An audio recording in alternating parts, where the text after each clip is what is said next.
system. So the last time we looked at getting to the head and arm from going around the guard. So I made space, I used hip and lever, and then I shelved and I moved into lower body pin. And then we looked at how I would push the knees to one side, make wedges, start coming into the mount, start hugging the head, and Car's going to be framing here. And we talked about how I would want to be making that grip underneath the armpit and then receding my shoulder back to try and get it under his chin, and then starting to work my right hand. So if Car's not driving, I'm doing Adam's family. When I feel that pressure, I just straighten my arm. Okay, and I keep doing that until I get his arm above his head, and then we dropped back into the head and arm. We concentrated on connection. I want my left bicep connected to Car's right jugular. I can go hand to hand, and then we turned the hip and dropped our hip to the mat. If you do go hand to hand, we want to keep our elbow out. I didn't go into that detail last time, because if it's in, Carl might bridge me and I end up here. We'll look at that on the next move, but that will not happen if you flare your elbow when you drive down. Okay? So that's where we got to last time. Let's look at how do we get to the Kata Gatame, to the mount, going through the guard, which would be your knee slice. So I create space, I step into headquarters, hip and lever again. Now, if Carl does nothing, I can cut the angle, win the underhook, head and throat, start sitting through, getting my pin. But good players will be making frames. So when I move into the cut cross pass position, more than likely Carl is going to bring in a knee shield. Okay, he doesn't want me cross facing, so his right hand will be controlling that inside space, and he will make a wedge or a frame with his left arm. And if he really knows jiu-jitsu, because he doesn't want me framing this down, he's going to put that on the inside of his knee, and this hand will be here. Look how much weight Carl can take just with frames, not using any body strength at all. Okay, so how do we deal with that? So first thing is, I'm putting weight on him. Then I'm going to swim my hand to the inside. To get rid of the knee shield, I put weight on it, and my hand will cup it. Now to get rid of it, I just back off and stuff it, and my hand drops between the shoulder blades. Now if Carl's still framing here, okay, we'll have to deal with that, but that's easy. Once I bring my hand down, I really want his elbow in my shoulder line here. And now all I'm going to do is project my weight forward and raise this. We talked about when we were playing the side control frame, or when we were playing from side control, anytime Carl made frames, if I drive into the frame, you know, I'm not going to crush it, I'm not going to collapse it. We talked about cutting an angle. Carl can really take a lot of weight and pressure frame up, bro, to there.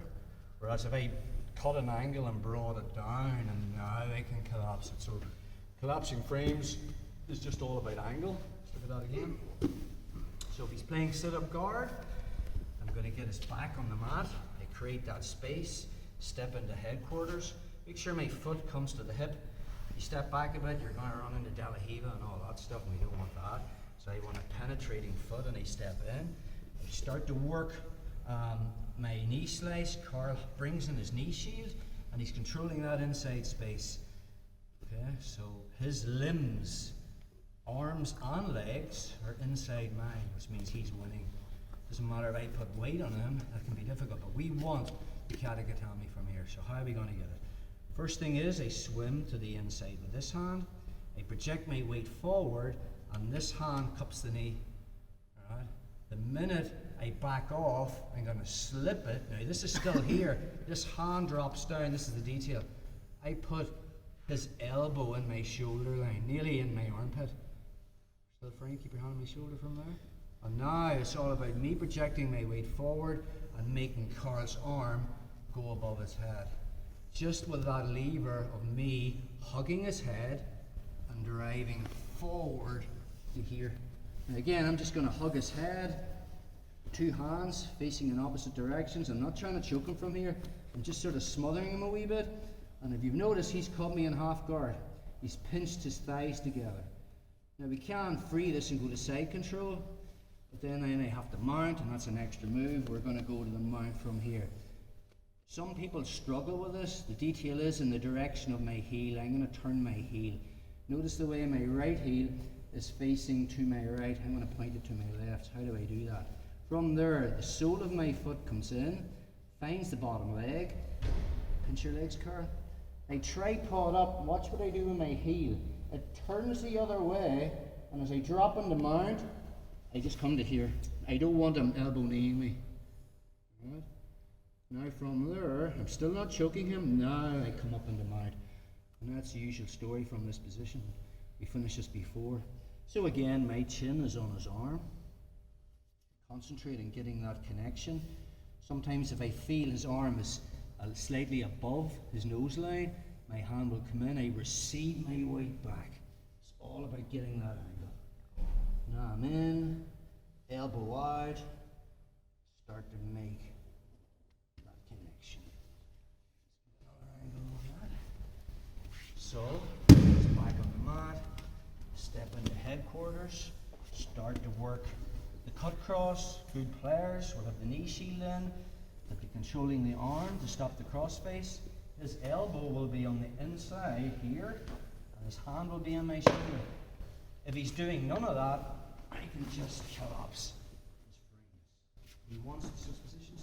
He wants to stay like a ball. So anytime Carl goes for that cut cross pass here, notice the way also, until he starts to try to grab my head, my elbow will stay here. I don't want him his knee in the mat. That would be your kind of handbrake on the cut cross pass. If he hasn't went for the head. If he goes for my head, I'm here. But also from this position, I can take my knee out and just knee him in the ass, and I'm coming up and take him over. So make sure you use your elbow as a buffer, if that makes sense. So we're here, Mr. Passing again, bro.